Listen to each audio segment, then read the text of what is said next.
Hello guys, welcome back. आज हम लोग कंटिन्यू करेंगे हमारा जो लास्ट टॉपिक हम लोग पढ़ रहे थे, कंट्रोल ऑफ क्रेडिट कंट्रोल या कंट्रोल ऑफ मनी सप्लाई। आज की वीडियो में हम लोग बात करेंगे qualitative instrument of credit control. Qualitative instruments का मतलब क्या हो गया कि हम लोग क्वालिटी वाइज यहाँ पे जज करेंगे। मतलब यहाँ पे क्वांटिटी से कोई मतलब नहीं कि मेरी क्वांटिटी ज्यादा है या कम है, ठीक है, आपको मनी बढ़ा देनी है या मनी कम कर देनी है या आपको रेट्स कम ज्यादा कर देने। आज जिस बारे में हम लोग बात करेंगे वो है हमारी क्वालिटी इंस्ट्रूमेंट। क्वालिटी इंस्ट्रूमेंट का मतलब क्या हो गया, जो हमें बेटर क्वालिटी देगा उसको हम लोन प्रोवाइड करेंगे, जो हमें बेटर क्वालिटी नहीं देगा उसे हम लोन प्रोवाइड नहीं करेंगे, या फिर जो कैपेबल होगा उसको लोन देंगे, जो कैपेबल नहीं होगा उसको लोन नहीं देंगे। तो ये पूरी आपकी क्वालिटी एंड एलिजिबिलिटी पे बेस करता है हमारा qualitative instrument of credit control. Qualitative instrument के अंदर बेसिकली हमारे बहुत मतलब होते तो बहुत सारे हमारे सिस्टम्स हैं जिनके थ्रू हम लोग अपने क्रेडिट को कंट्रोल करते हैं, बट आज हम लोग बात करेंगे तीन कंट्रोल्स के ऊपर, moral suasion, margin requirement and हमारा rationing of credit. Margin requirement, rationing of credit and moral suasion, इन तीन क्वालिटेटिव इंस्ट्रूमेंट्स पे आज हम लोग बात करेंगे। सबसे पहले हम लोग बात कर लेते हैं, थोड़ा इजी टॉपिक से स्टार्ट करते हैं, मोरल सुवेशन। सबसे पहला कॉन्सेप्ट हमारा कौन सा है, मोरल सुवेशन।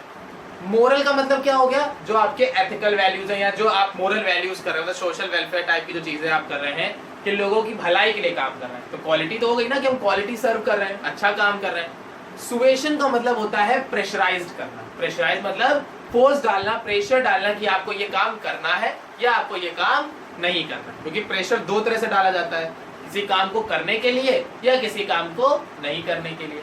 तो मोरल सुवेशन का मतलब क्या होता है, हम लोग उसको मोरली प्रेशराइज करते हैं, यानी अच्छे काम के लिए प्रेशराइज करते हैं अकॉर्डिंग टू द सिचुएशन। यहाँ पे मतलब क्या हो गया कि हम आपको प्रेशर कर रहे, प्रेशराइज कर रहे हैं किसी काम को करने के लिए क्योंकि वो आपके लिए अच्छा है, या हम प्रेशराइज कर रहे हैं किसी काम को ना करने के लिए क्योंकि वो आपके लिए अच्छा है। जैसे स्टूडेंट्स को प्रेशराइज किया जाता है कि पढ़ाई करो क्योंकि वो उनके लिए अच्छी है, ठीक, और उन्हें प्रेशराइज किया जाता है कि ड्रग्स, स्मोकिंग, अल्कोहल, लीकर इनका कंजप्शन ना करो क्योंकि वो उनके लिए बुरे हैं।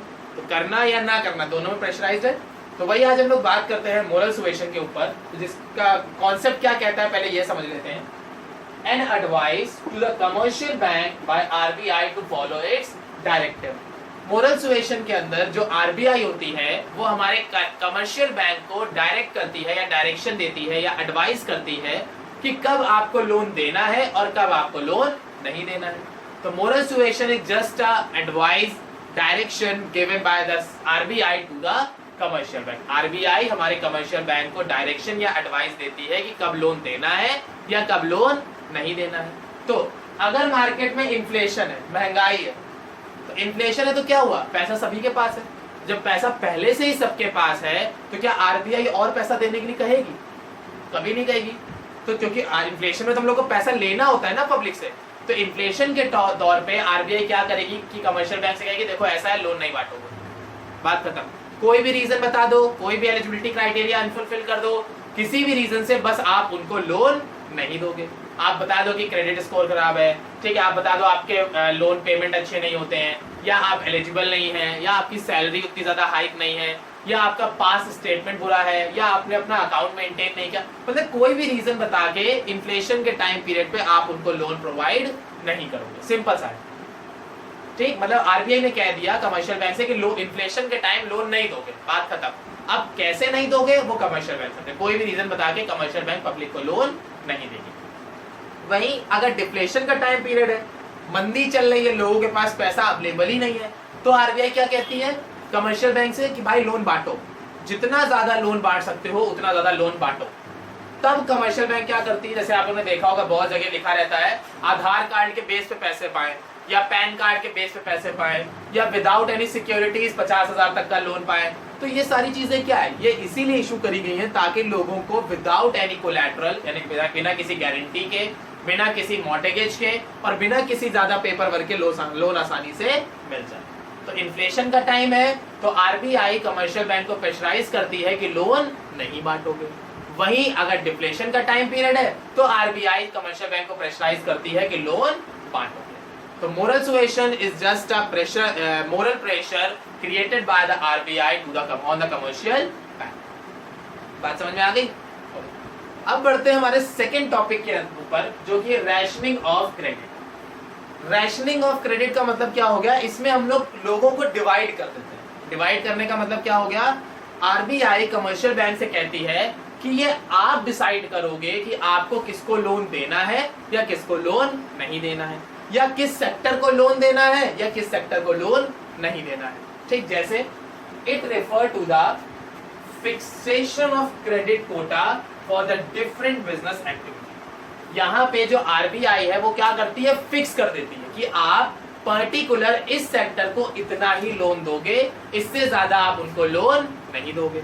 जैसे आपने सुना होगा 2-4 दिन पहले आया था, 1 हफ्ते पहले आया था कि गवर्नमेंट ने 20 लाख करोड़ का पैकेज दिया था। हाँ, 20 लाख करोड़ का पैकेज दिया था, जिसमें उसने हर सेक्टर के लिए कुछ ना कुछ ऑप्शन रखे थे। तो उस 20 लाख करोड़ में उसने एक लिमिट तय कर दी थी ना कि एग्रीकल्चर को इतना देना है, एमएसएमई यानी micro small medium enterprises, MSME micro small medium enterprises को इतना पैसा देना है, लार्ज स्केल को इतना देना है, टूरिज्म को इतना देना है। तो हर सेक्टर के उसने डिसाइड किया था ना कि इस रेशियो में हमको इतना इतना पैसा देना है। तो वही चीज यहाँ पे होती है कि हमारे रैशनिंग ऑफ क्रेडिट में जो आरबीआई है वो ये फिक्स कर देता है कि हमें किस सेक्टर पे कितना पैसा देना है, किस सेक्टर पे पैसा ज्यादा देना है और किस सेक्टर पे पैसा कम देना है। तो अब इससे होगा क्या या कैसे सही करेंगे?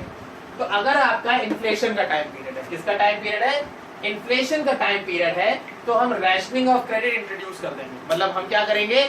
ये फिक्सेशन पॉलिसी ले आएंगे, क्योंकि पहले से ही इन्फ्लेशन है और इन्फ्लेशन है तो हम क्या करेंगे? लोगों के बीच में फिक्सेशन लगा देंगे, हम आपको इससे ज्यादा पैसा नहीं देंगे, बात खत्म। तो इससे होगा क्या? Decrease in the supply of credit. तो कमर्शियल बैंक लोन दे नहीं पाएगी, क्योंकि आरबीआई ने फिक्स कर दिया ना कि इससे ज्यादा लोन नहीं दोगे। जैसे एग्जांपल लेते हैं लार्ज मीडियम स्केल सेक्टर ले लिए, जो मीडियम एंटरप्राइजेस है उनका एग्जांपल ले लेते हैं, मीडियम एंटरप्राइजेस का, कि उनके पास थोड़ा पैसा पहले से ही था और इन्फ्लेशन का टाइम था। तो आरबीआई क्या कहेगी? इन्फ्लेशन का टाइम है, आप पैसा नहीं दोगे। तो जब पैसा नहीं दोगे तो आरबीआई क्या करेगी? एक फिक्स गाइडलाइन दे देगी कि एमएसएमई को या मीडियम स्केल को आप इससे ज्यादा पैसा नहीं दोगे, कोई भी अमाउंट से ज्यादा पैसा नहीं दोगे। जब पैसा नहीं दोगे तो कमर्शियल बैंक लोनिंग नहीं दे पाएगी, कमर्शियल बैंक लोनिंग नहीं देगी तो मनी सप्लाई कम हो जाएगी, और मनी सप्लाई जब कम हो जाएगी तो उससे क्या होगा? मेरा इन्फ्लेशन कम हो जाएगा। तो क्या क्या चीजें हो गई? पहला, decrease in supply of credit, कि जब हम आरओसी इंट्रोड्यूस करेंगे, फिक्सेशन पॉलिसी लगा देंगे, तो जब फिक्सेशन पॉलिसी लगा दी, अमाउंट फिक्स हो गया, अमाउंट फिक्स हो गया, लोन कम हो जाएगा, लोन कम हो जाएगा तो लोगों के पास मनी सप्लाई नहीं होगी, मनी सप्लाई नहीं होगी तो इन्फ्लेशन करंट हो जाएगा। बात समझ में आ गई?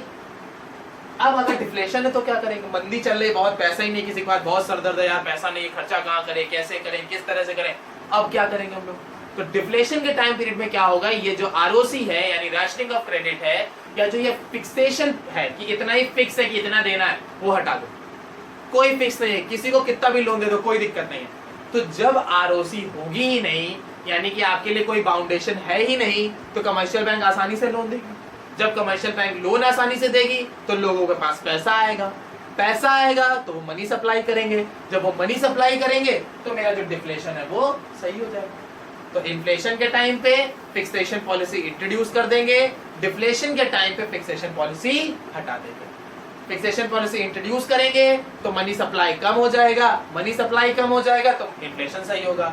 अगर आप वहीं पे आरओसी क्या कहते हैं हटा देते हो, फिक्सेशन हटा देते हो, तो पैसा ज्यादा जाएगा, लोन ज्यादा जाएगा, लोन ज्यादा जाएगा तो मनी सप्लाई बढ़ेगी, और मनी सप्लाई बढ़ेगी तो डिफ्लेशन मेरा कम हो जाएगा। बात समझ में आ गई?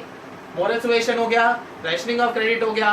अब हमारा लास्ट टॉपिक आता है मार्जिनल रिक्वायरमेंट। ये मार्जिनल रिक्वायरमेंट होता क्या है, इसको समझ लेते हैं थोड़ा एक एग्जांपल के साथ।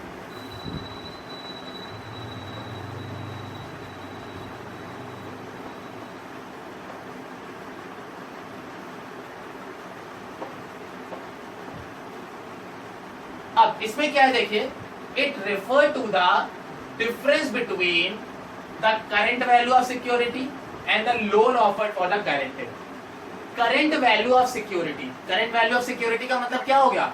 लोन लेने के लिए आप जिस सिक्योरिटी को मॉर्टगेज कर रहे हो, क्या कर रहे हो? लोन लेने के लिए आप जिस चीज को गिरवी रख रहे हो बैंक के पास, उसकी वैल्यू कितनी है। जैसे आप फॉर एग्जांपल लोन लेने गए, आपको लोन चाहिए था, ठीक है। आपने क्या किया, आपका एक घर था, आपने अपना एक हाउस बैंक को गिरवी रखा जिसकी वैल्यू थी 50 लाख रुपए। कितनी वैल्यू थी? 50 लाख रुपए। आपने क्या किया, आपने कहा भैया मैं लोन की जरूरत है। आपने क्या किया, बैंक के पास गया, भैया मेरा एक घर है, इसको घर को मैं गिरवी रख रहा हूँ और मुझे इसके बदले में पैसा दे दीजिए। तो घर की वैल्यू कितनी थी? 50 लाख। तो ये क्या कहलाएगा?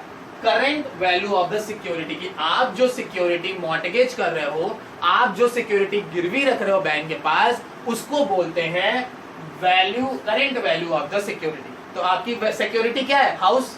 आप जो मॉर्टगेज कर रहे हो वो क्या है? हाउस।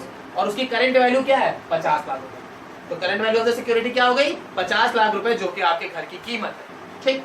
अब offer for the loan and value of loan granted. Value of loan granted का मतलब क्या हो गया? बैंक आपको उस हाउस के बिहाफ पे लोन कितना दे रही है। तो लेट्स टेक, बैंक ने आपको यहाँ पे लोन दिया 30 लाख रुपए का। आपके घर की कीमत कितनी थी? 50 लाख रुपए। बैंक ने आपको लोन कितने का दिया? 30 लाख रुपए का। तो इन दोनों के बीच का जो डिफरेंस है, तो 50 माइनस 30, तो ये कितना हो गया? 20। ये हो गया मेरा मार्जिनल रिक्वायरमेंट। तो मार्जिनल रिक्वायरमेंट कितनी हो गई? 20 लाख रुपए की। आपके पास 20 लाख रुपए होना चाहिए, तभी आपको ये लोन मिलेगा, ठीक। या इसको एक और एग्जांपल समझ लेते हैं कि क्या हुआ। जैसे आपको एक घर खरीदना था, आपके पास कोई घर नहीं है, ये एग्जांपल छोड़ देते हैं, एक नया एग्जांपल शुरू करते हैं। आपको एक घर खरीदना है, उस घर की कीमत है 10 लाख, ठीक। उस घर की कीमत कितनी है? 10 लाख रुपए है। आप बैंक के पास गए कि भैया लोन दे दो। बैंक ने कहा ठीक है हम आपको लोन दे देंगे, लेकिन हम आपको आपके जो आप घर खरीदने जा रहे हो उस घर की वैल्यू का 80% ही दे पाएंगे, बस। तो 10 लाख का 80% कितना हो गया? 8 लाख रुपए। तो बैंक आपको कितना देगी? 8 लाख रुपए। आपके पास कितना होना चाहिए? 2 लाख रुपए। तो जब अब आपके पास 2 लाख रुपए होगा तभी तो आप वो घर खरीदने जाओगे ना, क्योंकि 2 लाख आप दोगे, 8 लाख बैंक देगी, 10 लाख आप पकड़ा दोगे सेलर को और उससे घर परचेज कर लोगे। अगर आपके पास ये 2 लाख हो ही ना, तो आपके पास 1 लाख रुपए ही है, तो क्या हुआ? 1 लाख रुपए की कमी हो गई। तो क्या आप अब वो घर ले पाओगे? नहीं ले पाओगे। और जब आप वो घर ले नहीं पाओगे तो फिर आप लोन लेने भी नहीं जाओगे, क्योंकि आप लोन किस लिए ले रहे थे? घर खरीदने के लिए। लेकिन जब आपके पास जो मार्जिनल मनी है, जो आपको चाहिए, आपके पास की इतनी तो एटलीस्ट होनी ही चाहिए, वही नहीं है, तो आप लोन के लिए अप्लाई नहीं करने जाओगे, होगा ना। तो अब इसको समझ लेते हैं। It refer to the difference between current value of the security, यानी आपकी सिक्योरिटी की वैल्यू क्या है, और उस सिक्योरिटी के बदले में बैंक आपको कितना लोन दे रही है, इसके बीच का जो मार्जिन होता है, ये मार्जिन मेरा कहलाता है मार्जिनल रिक्वायरमेंट। अब अगर इन्फ्लेशन का टाइम है, महंगाई चल रही है, तो महंगाई चल रही है तो आरबीआई क्या करेगी? इस मार्जिनल रिक्वायरमेंट को बढ़ा देगी। मार्जिनल रिक्वायरमेंट को कैसे बढ़ा देगी? वो कहेगी देखो भाई 50 लाख तुम्हारी घर की कीमत है, हम तुमको सिर्फ और सिर्फ 20 लाख रुपए दे पाएंगे, बस, इससे ज्यादा नहीं दे पाएंगे। तो जब अब बैंक आपको 20 लाख रुपए दे रही है, तो आपके पास कितने होने चाहिए? 30 लाख रुपए। सीधे सीधे 10 लाख रुपए बढ़ गया, तो अब भाई 10 लाख तो बहुत बड़ी अमाउंट हो गई, किसी के पास होगी किसी के पास नहीं होगी, तब क्या होगा? लोग लोन लेने जाएंगे। जैसे आपने पहले के हिसाब से सोचा कि 10 लाख का मकान है, जैसे वही एग्जांपल लेते हैं, 10 लाख का मकान है, मुझे 2 लाख रुपए की जरूरत, मुझे 8 बैंक दे देगी। आपने कहा ठीक, महीने भर बाद काम कर लेंगे। महीने भर बाद आरबीआई ने रूल चेंज कर दिया। अब आरबीआई ने कर दिया कि जिसके पास 4 लाख रुपए होंगे तभी मैं उसको 6 लाख का लोन दूंगी। तो अब क्या हुआ? पहले आप सोच के बैठे थे 2, अब वो अमाउंट हो गया 4, शॉर्टेज हो गई। अब कहां से लेंगे? दिक्कत होगी। अब क्या होगा? अब आपके पास 2 लाख की कमी हो गई है, तो आप वो लोन लेने जाओगे नहीं। जब आप लोन लेने जाओगे नहीं तो पैसा खर्चा होगा नहीं, पैसा खर्चा नहीं होगा तो इन्फ्लेशन अपने आप करेक्ट हो जाएगा। तो जब इन्फ्लेशन का टाइम होगा तो आरबीआई ये जो मार्जिनल रिक्वायरमेंट है, यानी जो आपके पास पैसा होना चाहिए किसी भी चीज को खरीदने के लिए, वो मेरा क्या होगा? इंक्रीज हो जाएगा। जब वो इंक्रीज हो जाएगा तो क्या होगा? उससे मेरा मनी सप्लाई है वो कम हो जाएगा। जैसे rise in the marginal requirement, मेरा मार्जिनल रिक्वायरमेंट बढ़ गया, उससे क्या होगा? Fall in the demand for credit, लोग डिमांड ही नहीं करेंगे। क्यों? क्योंकि उनके पास ही पैसा नहीं है। जब उनके पास ही मार्जिनल मनी नहीं है, इस मार्जिनल को एक छोटी चीज से समझ लीजिए, यहाँ पे डाउन पेमेंट। किस चीज से? Down payment. तो जब आपके पास डाउन पेमेंट करने के लिए पैसा नहीं है कि हम डाउन पेमेंट देके बुकिंग करा ले, जैसे बाइक लेने गए, बाइक आपकी 50 लाख की थी, 20 लाख बैंक दे रहा, 30 लाख आपको देने। तो जब आपके पास ये 30 लाख रुपए ही नहीं है तो क्या बाइक लेने जाओगे? नहीं जाओगे। और जब बाइक लेने ही नहीं जाओगे तो फिर क्या होगा? लोन की डिमांड नहीं होगी। जब लोन की डिमांड नहीं होगी तो जाहिर सी बात है मनी सप्लाई नहीं होगी, और मनी सप्लाई नहीं होगी तो इन्फ्लेशन मेरा करेक्ट हो जाएगा। आई बात समझ में? क्या करेंगे?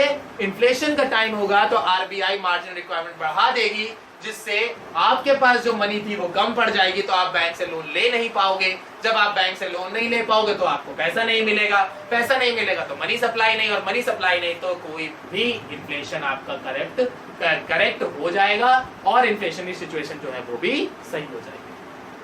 आगे बात समझ में? अब अगर डिफ्लेशन का टाइम हो, सस्ताई चल रही, मंदी चल रही, लोग खर्चा ही नहीं कर रहे हैं, तो क्या होगा? आरबीआई क्या कहेगी? भैया लोन बांटो, काम नहीं चल पा रहा है। तब क्या होगा? घर की कीमत थी 50 लाख, बैंक कहेगा एक काम करो 50 में से 45 लाख रुपए हम दे देंगे, तुम्हारे पास सिर्फ कितने होने चाहिए? 5 लाख रुपए, यानी कि तुम सिर्फ 5 लाख का इंतजाम कर लो, बाकी 45 हम दे देंगे। पहले कितने कह रही थी? पहले कह रही थी 30 तुम करोगे, 20 हम देंगे। अब क्या कह रही है? 5 तुम कर लो, 45 हम दे देंगे। तो क्या होगा? लोग 5 लाख तो कर ही लोगे यार। जब 50 लाख का घर आपके पास है तो 5 लाख रुपए तो आपके पास हो गई होगा। तो क्या होगा? जब आपका मार्जिन रिक्वायरमेंट आपका जो है वो कम हो जाएगा, यानी आपको डाउन पेमेंट कम करनी पड़ेगी, तो क्या होगा? आप सामान ज्यादा खरीदोगे लोन पे। जब सामान ज्यादा खरीदोगे, लोनिंग ज्यादा लोगे, लोनिंग ज्यादा लोगे तो सप्लाई ऑफ मनी होगा, सप्लाई ऑफ मनी होगा तो डिफ्लेशन सही हो जाएगा। जैसे एक छोटा सा एक लास्ट एग्जांपल लेके आज की क्लास में खत्म करता हूँ। जैसे लोगों के लिए, जितने यंगस्टर्स हैं उनके एक मतलब जो यूथ है आजकल का, उसके लिए 2 चीजें बहुत इंपॉर्टेंट है। ठीक, एक तो महंगे महंगे गैजेट्स, दूसरे व्हीकल, बाइक अच्छी होनी चाहिए और मोबाइल फोन अच्छे होने चाहिए। अब जैसे आईफोन्स आते हैं 1-1 लाख रुपए के, तो सबको अफोर्ड नहीं कर पाता। लेकिन वही एप्पल वाला कह दे कि एक काम करो भाई, आप 5,000 रुपए लेके आओ, 5,000 रुपए हमको दे दो, बाकी पूरा पैसा ईएमआई पे। तो क्या होगा? अब हर कोई ले लेगा, क्योंकि 5,000 रुपए फोन कोई बड़ी बात नहीं। आदमी क्या कहेगा? ये पकड़ो 5,000 रुपए, फोन लाओ इधर, बाकी ईएमआई पे लेते रहना, कोई दिक्कत नहीं है। तो क्या होगा? सबके पास आईफोन होगा। क्यों होगा? क्योंकि उसने अपनी मार्जिन रिक्वायरमेंट कम कर दी, तो हर कोई उसको अफोर्ड कर सकता है। जब अफोर्ड करेगा तो कहाँ आप 1 लाख रुपए का फोन लिया तो आपको 1 लाख रुपए तो देना ही पड़ेगा ना, भले ईएमआई पे दे रहे हो, इंस्टॉलमेंट पे दे तो रहे हो ना। तो क्या हुआ? मनी सप्लाई बढ़ा, और जब मनी सप्लाई बढ़ेगा तो डिफ्लेशन सही हो जाएगा। वहीं अगर मार्केट में पहले से ही लोग खर्चा कर रहे हैं, जैसे एप्पल के फोन लोग पहले से ब्रांड वैल्यू खरीदना चाहते हैं, तो क्या कहेगा? देखो ऐसा पैसा नहीं दे पाएंगे, हो तुम्हारे पास तो ले लो, नहीं हो तो भूल जाओ, हम नहीं दे पाएंगे पैसा। तो उससे क्या होगा? तुम लोन लोगे नहीं, लोन नहीं लोगे तो अपने आप आपका इन्फ्लेशन जो है वो करेक्ट हो जाएगा। तो इन्फ्लेशन का टाइम होगा तो मार्जिन रिक्वायरमेंट बढ़ा दिया जाएगा, जिससे लोग लोन ना ले पाए। वहीं आपका अगर आपका डिफ्लेशन का टाइम पीरियड होगा तो मार्जिन रिक्वायरमेंट कम कर दिया जाएगा, जिससे लोग लोन ज्यादा ले लें। तो ये थी मेरी आज की क्लास, जिसमें हमने बात करी क्वालिटेटिव इंस्ट्रूमेंट्स के बारे में, जिसमें हम लोगों ने पढ़ा